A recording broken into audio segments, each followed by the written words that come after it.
Assalamualaikum warahmatullahi wabarakatuh. Hari ini kita akan belajar menemukan konsep inverse fungsi dan sifat-sifat inverse fungsi untuk suatu fungsi. Kemudian, menyelesaikan masalah yang berkaitan dengan fungsi inverse suatu fungsi. Seorang pedagang kain memperoleh keuntungan dari hasil penjualan setiap X potong kain sebesar Fx rupiah. Nilai keuntungan yang diperoleh mengikuti fungsi Fx sama dengan 500x tambah 1000, di mana X banyak potong kain yang terjual.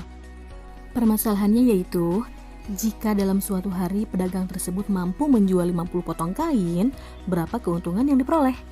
Selanjutnya, jika keuntungan yang diharapkan sebesar Rp100.000, berapa potong kain yang harus terjual? Jika A merupakan daerah asal fungsi F dan B merupakan daerah hasil fungsi F, gambarkanlah permasalahan butir A dan butir B di atas.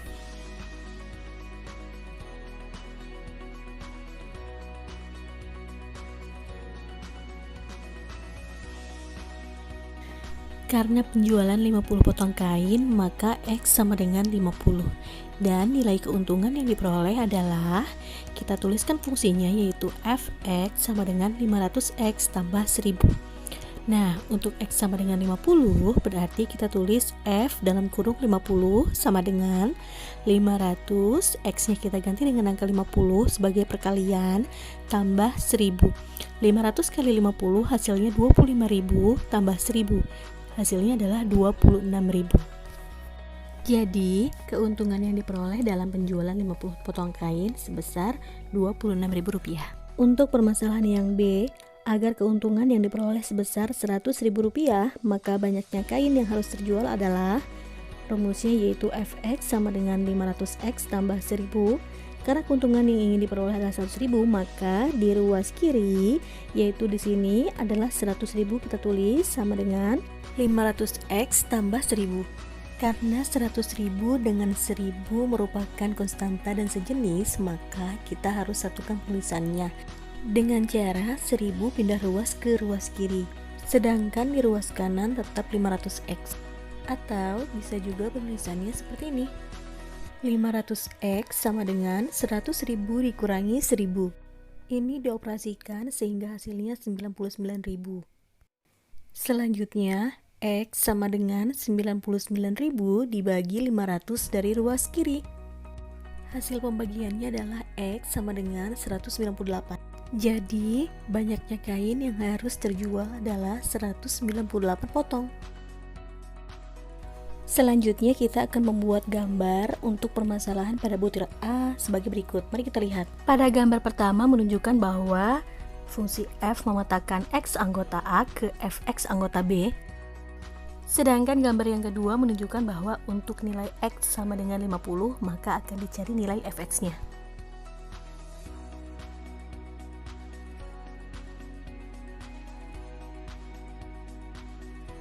Sedangkan untuk gambar pada butir B yaitu sebagai berikut.